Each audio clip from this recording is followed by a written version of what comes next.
Assalamualaikum warahmatullahi wabarakatuh. Selamat pagi anak-anak, bertemu lagi dengan saya di pelajaran matematika ya. Untuk kali ini kita masuk ke dalam part 2 tentang materi perbandingan. Nah, kemarin kita sudah belajar tentang skala ya, untuk mencari skala, mencari jarak sebenarnya, mencari jarak pada peta ya. Untuk kali ini kita akan belajar tentang materi dari perbandingannya itu sendiri. Nah, silakan kita simak sama-sama. Nah, sebelumnya kita harus mengenal tentang perbandingan terlebih dahulu. Di sini saya udah memberikan suatu gambar, yaitu ada mobil ya di sini. Nah, yang kedua juga sama-sama ada mobil, tapi apabila kalian lihat di sini mobilnya itu berbeda ya. Nah, silahkan kalian telaah apa sih yang berbeda. Silahkan kalian simak apa sih yang berbeda dari kedua mobil ini. Nah, gambar di atas ini adalah dua buah mobil dengan kapasitas mesin dan tenaga atau daya gerak yang berbeda. Jadi, clue-nya di sini mobil dia punya daya mesinnya dan kapasitas mesin dengan tenaga yang berbeda. Ya, jelas ya. Kalau kita lihat dari gambarnya pun itu berbeda ya antara mobil yang pertama dan mobil yang kedua. Nah, kalau kita mau tahu apa itu perbedaannya bisa kita lihat di tabel berikut. Nah, di sini mobil 1 sama mobil 2 ya. Mobil 1 itu yang banyak rodanya 4 dan mobil 2 yang banyak rodanya adalah 6. Nah, untuk mobil 4 dengan mobil 1 dengan mobil 2, pasti kalau misalkan kalian lihat dengan mata kepala kalian, kapasitas mesinnya itu pasti berbeda ya. Dari jenis mobilnya saja itu berbeda. Nah, kapasitas mesin untuk mobil 1 itu saya tuliskan adalah 1800 cc. Sedangkan yang mobil keduanya adalah 5800 cc. Nah, tenaga mesinnya pun kalau misalkan kapasitas mesinnya itu lebih tinggi, pasti tenaganya itu tenaga mesinnya pasti lebih tinggi juga ya. Untuk kapasitas mesin di mobil 1 1800 dengan tenaga mesinnya itu setara dengan 180 tenaga kuda. Nah, sedangkan mobil yang kedua dia memiliki kapasitas mesinnya 5800, sedangkan tenaga mesinnya itu adalah 540 tenaga kuda. Nah, apa sih yang mau kita pelajari dari ilustrasi yang setelah saya berikan ke kalian? Nah, dari tulisan atau tabel di atas bisa kita simpulkan untuk perbandingan yang pertama ya. Kita akan menentukan suatu perbandingan. Yang pertama perbandingannya bisa kita lihat dari banyaknya mobil. Banyaknya mobil, banyaknya roda ya. Banyaknya roda pada mobil, mohon maaf, bukan banyaknya mobil, tapi banyaknya roda pada mobil. Nah, di sini perbandingannya yaitu mobil 1 banding mobil 2 adalah 4 banding 6 ya. 4 banding 6 apabila kita kecilkan perbandingannya itu menjadi 2 banding 3. Sedangkan untuk perbandingan kedua, tentang kapasitas mesinnya adalah 1800 banding 5400. Apabila kita kecilkan menjadi 1 banding 3. Nah, kenapa bisa 1 banding 3? Mungkin kalian juga pernah belajar ini di SD ya. Sama-sama dibagi 1800 dari tiap-tiap kapasitasnya. 1800 cc dibagi 1800 jadinya 1. 5400 dibagi 1800 jadinya 3. Nah, perbandingannya diperkecil menjadi 1 banding 3. Dan yang ketiga ada perbandingan tenaga mesin juga nih. Nah, dari 180 banding 540 sama dengan 1 banding 3 juga. Karena sama-sama dibagi 180 ya. 180 bagi 181, 540 bagi 180 hasilnya adalah 3. Nah, dari perbandingan tersebut, apabila kalian lihat perbandingan kedua dan perbandingan yang ketiga memperoleh hasil yang sama, bukan? Sama-sama berapa, Nak? Sama-sama 1 banding 3 ya. Nah, perbandingan tersebut ini disebut dengan perbandingan senilai. Nah, coba kalian telaah, kenapa sih Ibu bilang perbandingan senilai? Nanti akan kalian bisa jawab. Apabila kalian belum bisa jawab sekarang, kalian bisa lihat, simak slide berikutnya. Nah, perbandingan senilai. Nah, itu akan kita pelajari di slide ini. Tapi sebelumnya kita akan menyatakan dan menyelesaikan suatu perbandingan dulu ya. Untuk kita flashback kembali pelajaran di SD. Nah, di sini ada perbandingan antara A dan B dengan B bukan sama dengan 0. Nah, A bagi B atau bisa ditulis dengan A per B dan dibaca A berbanding B. Nah, jadi ini bukan A bagi B, tapi dibacanya A berbanding B. Sama juga apabila kita menulis A per B, bukan dibacanya A per B, tapi A banding B, ya.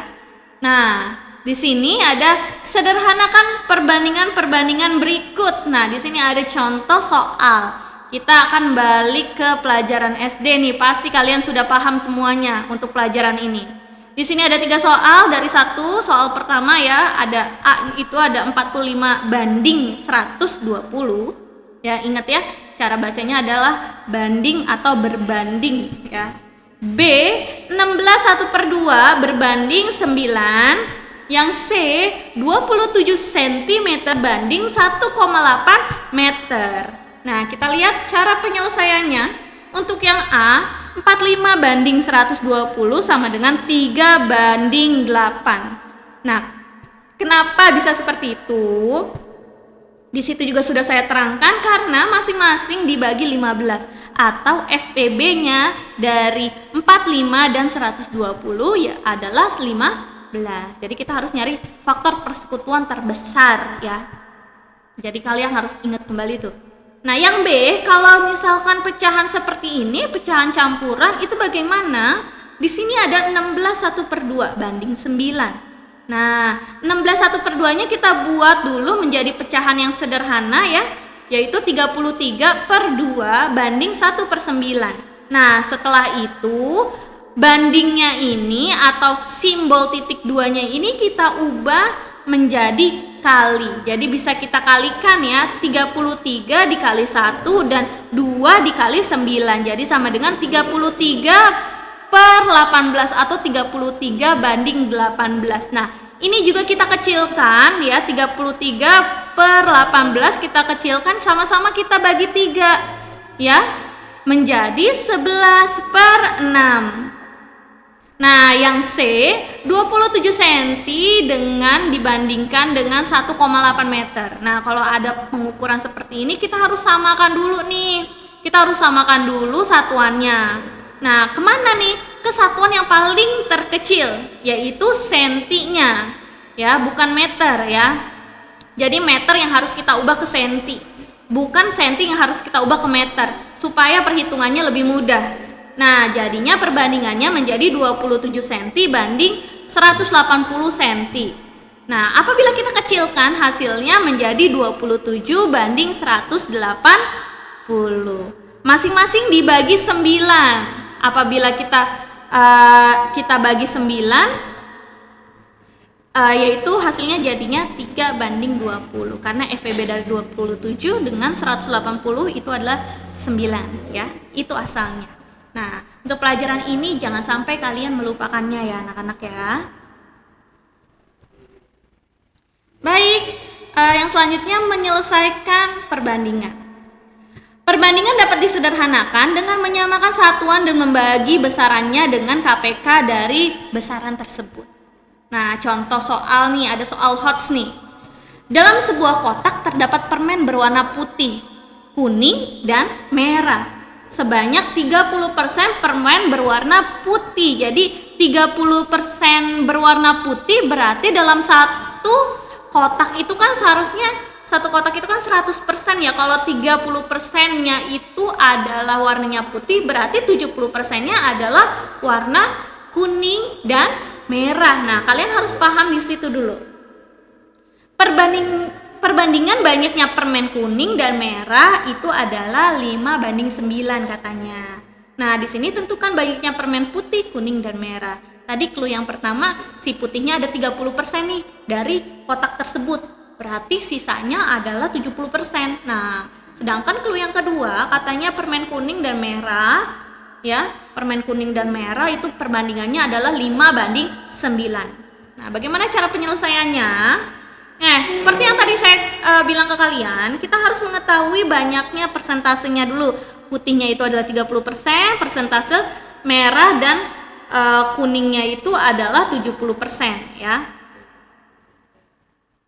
Nah, di sini persentase permen kuningnya itu tadi kan 70% ya sama merah. Nah, kita cari dulu nih, berapa persen sih kalau misalkan kita pecah dari 70% tersebut, kuningnya berapa, merahnya berapa.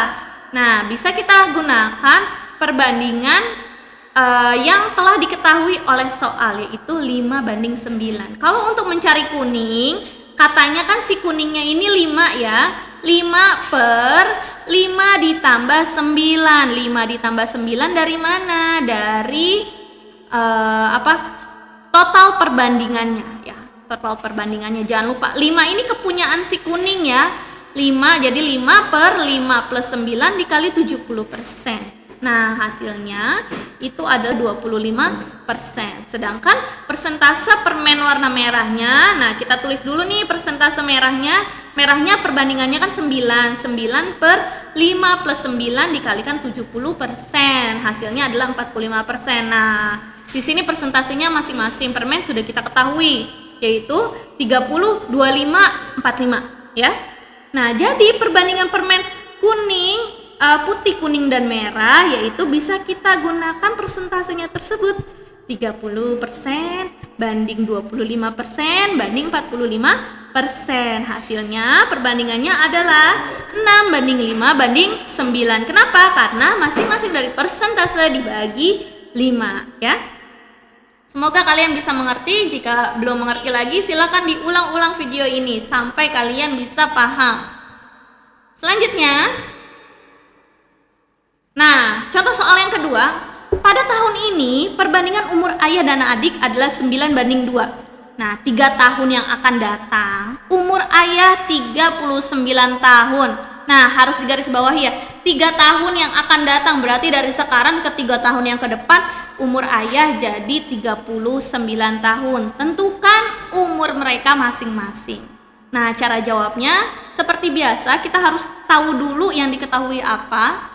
Misal umur ayah sekarang adalah 9x. 9 dari mana? Dari perbandingannya ya, ayah 9, kalau adik 2 ya. X, kenapa X? Karena belum tahu umurnya berapa, jadi kita tulisnya 9x ya. Dan umur adik 2x. Kenapa 2? Kenapa 2x? Karena 2-nya itu asalnya dari perbandingannya, kita ambil x-nya. Kenapa kita simbolkan x? Karena belum diketahui umur adik berapa. Nah, yang kedua, 3 tahun yang akan datang umur ayah 39 tahun. Nah, maka bisa kita tulis umur ayah ya, karena kita belum tahu umur ayah, tadi kita simbolkan dengan 9x umur ayahnya. 9x ditambah 3 tahun atau 3 ya. Karena kan dari 3 tahun ke depan kita mau ngitungnya ya, sama dengan 3 tahun ke depan apabila umur ayah sekarang ditambah 3 tahun, hasilnya adalah 39. Nah, dari persamaan ini bisa kita tulis lagi 9x sama dengan, nah 39-nya diturunin, angka 3-nya ini pindah ke ruas kanan. Kalau di ruas kiri ini positif, ini kan plus 3, pindah ke ruas kanan jadi negatif atau minus 3. Nah, jadi bisa kita tulis 9x sama dengan 39 dikurangin 3 ya. Tapi kalau misalkan di sini nak, di sini simbolnya minus ya nak. Kalau misalkan di sini simbolnya minus, kita pindah ruas jadi plus ya. Jadi gitu, kalau misalkan di kirinya plus, pindah ruas ke kanan jadi minus. Tapi kalau misalkan di kirinya minus, pindah ke kanan, simbolnya jadi plus gitu. Nah, 9x sama dengan 39 dikurang 3, hasilnya adalah 36. Tapi yang mau kita cari itu adalah si x-nya ya. X-nya sama dengan 36 dibagi 9. X-nya sama dengan 4. Nah, di situ bisa kita simpulkan. Nah, di sini ya, mohon maaf, di sini bisa kita simpulkan.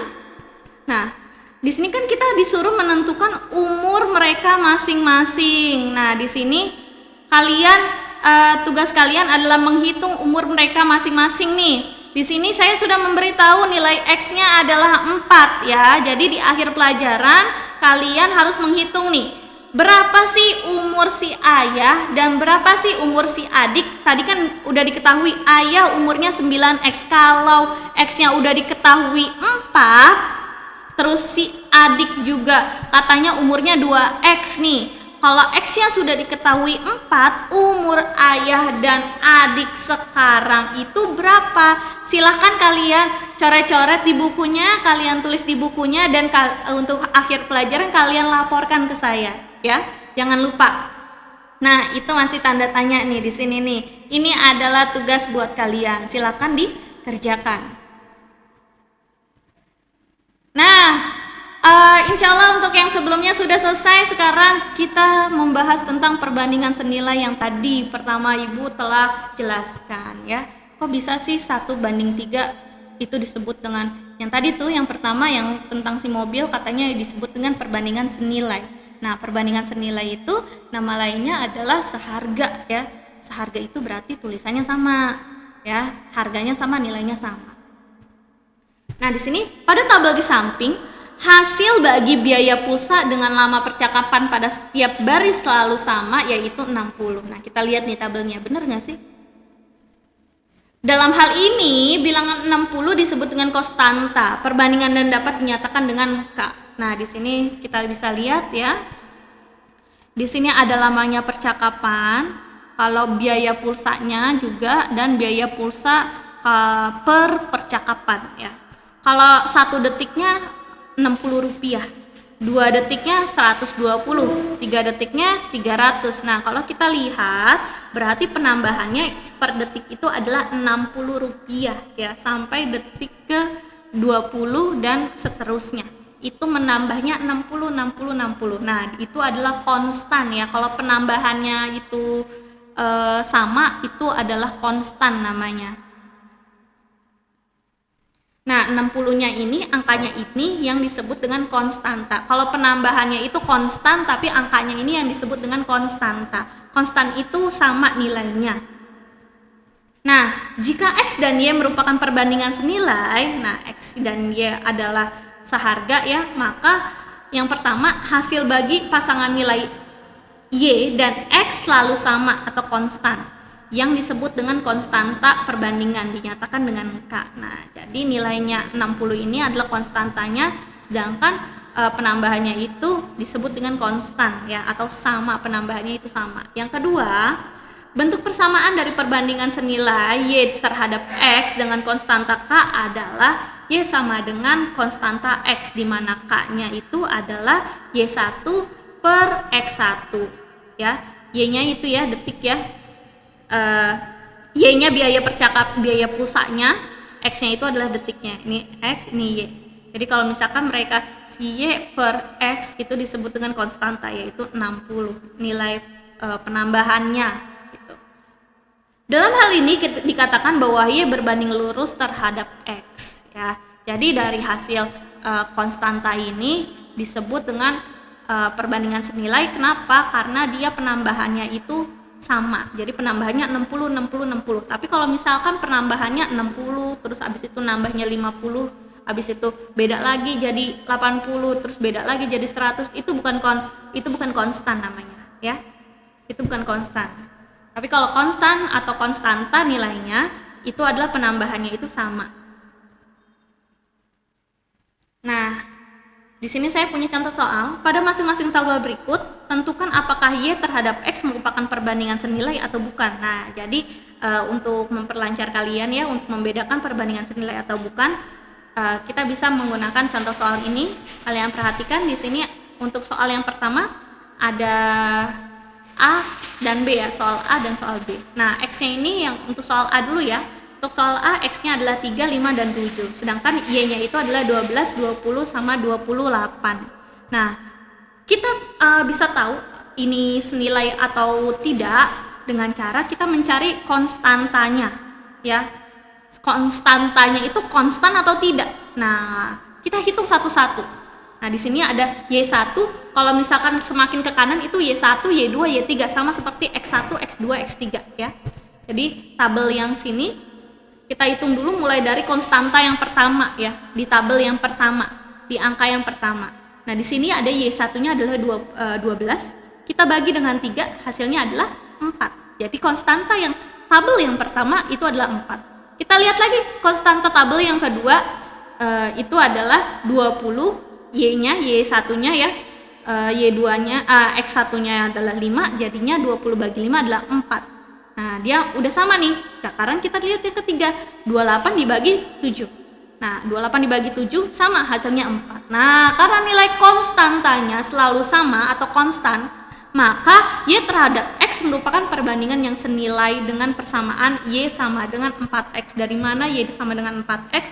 Karena konstantanya kan tadi rumusnya Y sama dengan konstanta X ya. Jadi karena konstantanya di sini sudah ketahuan, konstantanya adalah 4, berarti Y sama dengan 4X. Nah, dia itu disebut dengan perbandingan senilai karena konstantanya sama. Sedangkan yang B kita lihat di sini. Nah, di sini kita lihat tabel yang pertamanya dulu 10 kita bagi dengan 4 ya. 10 bagi 4 sama dengan 10 per 4. Sama dengan kalau kita kecilkan 10 per 4 itu jadi 1 per 2. Nah, kita balik lagi, kita pindah lagi ke sampingnya. Untuk yang tabel yang berikutnya ada 15 per 6 kan, karena Y1 per X1 ya, jangan lupa. Nah, 15 per 6 atau 15 dibagi 6, kalau misalkan kita kecilkan hasilnya jadi 1 per 2. Wah, di sini sudah sama, tapi belum tentu yang ketiganya itu juga sama. 18 per 8 ya, 18 per 8 itu apabila dikecilkan menjadi 21 per 4. Nah, di sini nilai konstanta dari K-nya pada perbandingan di atas tidak selalu sama, maka hubungan Y terhadap X pada tabel di atas bukan perbandingan senilai. Jadi dikatakan perbandingan senilai apabila konstantanya sama atau konstan. Nah, begitu cara mengetahui itu adalah senilai atau bukan. Baik, anak-anak kelas 7 ya, untuk hari ini perbandingan senilai sudah kalian pelajari. Semoga ilmu ini dapat bermanfaat oleh kalian sendiri dan kalian bisa menyerap ilmu ini dengan baik. Apabila ada pertanyaan bisa kalian tanyakan pada conference setelah tayangan video ini berakhir ya. Ibu rasa cukup. Sebelum kita sudahi, Ibu himbaukan untuk selalu jaga jarak dan jaga kesehatan di rumah ya nak. Jangan sampai nanti nih kalian terkena COVID dan mengalami sakit ya. Kita tidak mau musibah terjadi kepada diri kita sendiri ya. Jadi jaga jarak, tetap stay di rumah, jaga kesehatan, selalu cuci tangan dan menggunakan masker ya. Terima kasih yang telah menonton video ini. Ibu akhiri ya. Cukup ya kayaknya sampai sini. Wabillahi taufiq wal hidayah. Mohon maaf apabila ada kesalahan kata dan kekeliruan pada PowerPoint yang telah Ibu sampaikan di video ini. Terima kasih. Wassalamualaikum warahmatullahi wabarakatuh.